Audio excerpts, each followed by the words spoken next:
نبی جب اپنے حجرہ پاک میں جاتے تھے عشاء کے بعد سارے اصحاب سے اپنے مل کر، تو حضرت سیدنا صدیق اکبر کی وہ ذات ہے کہ آپ نبی کے ساتھ ساتھ جاتے تھے۔ اب جو نبی اپنے آرامگاہ پہنچتے تھے، اپنے گھر پہنچتے تھے، نبی اندر داخل ہوتے تھے تو سیدنا صدیق اکبر گھر نہیں جاتے تھے، نبی کی چوکھٹ پر اپنا سر رکھ کر وہیں سو جاتے تھے۔ کبھی اپنے رخسار کو، داہنے رخسار کو چوکھٹ پہ رکھتے تھے، کبھی بائیں رخسار کو چوکھٹ پہ رکھتے تھے، اس طرح سے رات گزارتے تھے۔ اور جیسے ہی دروازے پہ پھر آہٹ ہوتی تھی، سیدنا صدیق اکبر کھڑے ہو جاتے تھے اور پھر نبی کے ساتھ ساتھ مسجد نبوی تشریف لاتے تھے۔ اے سیدنا صدیق اکبر، سب گھر جاتے تھے، آپ نبی کے در پر ہی لیٹ جاتے تھے، آخر اس میں کیا مقصد تھا؟ کہا سنو نادان، تم کیا جانو، تم کیا سمجھو میری کیفیت کو، تم کیا جانو میری حالت کو۔ نبی گھر کے اندر ہوتے ہیں تو میں کس طرح سے رات گزارتا ہوں، نبی کا روئے زیبا ایک لمحے کے لیے میری نظروں سے ہٹتا ہے تو میں کتنا بے چین ہو جاتا ہوں۔ سنو میرے عشق کی بات سنو، میں نہیں چاہتا، میرے عشق کو یہ گوارا نہیں کہ نبی گھر کے اندر جائیں تو نبی کو آخری دیکھنے والا کوئی اور ہو، اور نبی گھر سے باہر آئیں تو پہلے دیکھنے والا کوئی اور ہو۔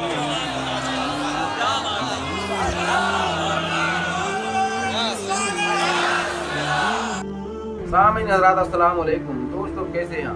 امید کرتے ہیں کہ آپ سب خیریت سے ہوں گے اور خدا کے فضل کرم سے ہم سب بھی خیریت سے ہیں۔ تو دوستو جیسا کہ اگلی ویڈیو میں ہم نے آپ کو بتایا کہ نبی اکرم صلی اللہ علیہ وسلم کی حقیقت کون جانتا ہے، یہ جو مولانا صاحب کی جن کی ہم نے آپ کو تقریر دکھائی، ان کا کہنا یہ ہے کہ شیخ سعدی کا ایک اشعار ہے جو انہوں نے کہا کہ ممکن نہیں، یعنی کہ انہوں نے یہ فرمایا کہ ممکن ہی نہیں جو کوئی نبی اکرم صلی اللہ علیہ وسلم کی حقیقت کو جانے۔ تو دوستو یہ اشعار اصل حقیقت وہ سب کے لیے نہیں ہے، ان کا وہ اشعار ان پروپگنڈا پھیلانے والے مفتی ملاؤں کے لیے، مولویوں کے لیے ہے جو اپنے آپ کو دعویٰ کرتے ہیں کہ ہم وارث انبیاء ہیں، یعنی کہ یہ دعویٰ تو کرتے ہیں وارث انبیاء ہونے کا، مگر ان کو تو الف لام میم کے معنی تک کا پتہ نہیں ہے۔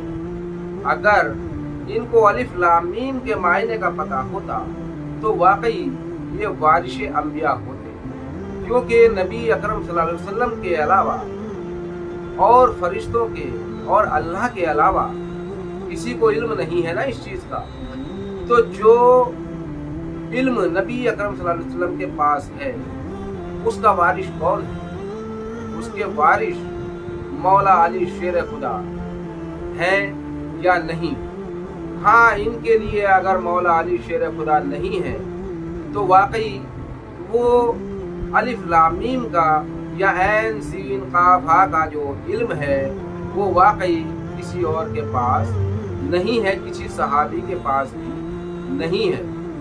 اور اگر یہ اصل معنوں میں مانتے ہیں کہ ہاں اصلی وارث انبیاء، در حقیقت وارث انبیاء مولا علی شیر خدا ہیں، ان کے علاوہ اور صحابیوں میں کوئی نہیں، کیونکہ آپ صحابیوں میں ہی نہیں آتے بلکہ آپ اہل بیت میں آتے ہیں، اور اہل بیت کا صحابیوں کا اہل بیت سے کوئی مقابلہ نہیں بنتا، کیونکہ اہل بیت گھر والے ہیں اور صحابہ باہر والے ہیں۔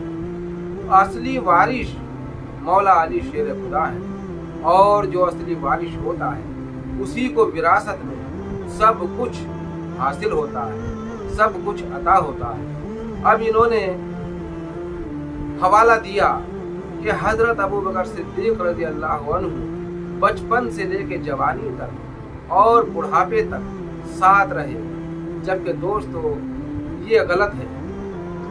در حقیقت بات یہ ہے کہ بچپن سے لے کر جوانی بڑھاپے تک مولا علی شیر خدا ساتھ رہے، اپنے بچپن، اپنے پیدا ہونے سے لے کر کے اور نبی اکرم صلی اللہ علیہ وسلم کے آخری ایام تک، اور یہاں تک کہ کفن اور دفن میں بھی مولا علی شیر خدا ہی رہے۔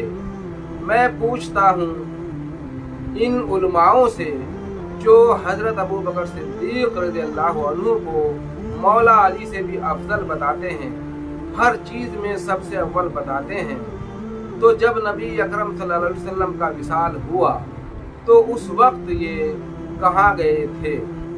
اس وقت مولا علی شیر خدا ہی سارے کام میں شریک کیوں رہے، اور باقی صحابہ جو بڑے بڑے درجے پہ فائز تم نے کیا ہے وہ کہاں تھے؟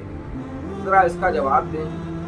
اور رہی بات افضلیت کی اور نبی پاک صلی اللہ علیہ وسلم کے حقیقت جاننے کی، تو حقیقت نبی پاک صلی اللہ علیہ وسلم کی مولا علی ہی جانتے ہیں، ان کے علاوہ اور کوئی نہیں جانتا، یا ان کے اہل و عیال، یعنی جن کو آپ نے فرمایا المنی والحسن، حسن مجھ سے ہے میں حسن سے ہوں، المنی والحسین، حسین مجھ سے ہے میں حسین سے ہوں، اور آپ نے فرمایا جس نے علی کو گالی دی اس نے مجھ نبی مصطفیٰ صلی اللہ علیہ وسلم کو گالی دی، جس نے علی سے جنگ کی اس نے مجھ سے جنگ کی، اور جس نے میری فاطمہ الزہرا سلام اللہ علیہا کا دل دکھایا، ناراض کیا، اس نے گویا مجھے ناراض کیا، اور جس نے مجھے ناراض کیا اس نے گویا اللہ کو ناراض کیا۔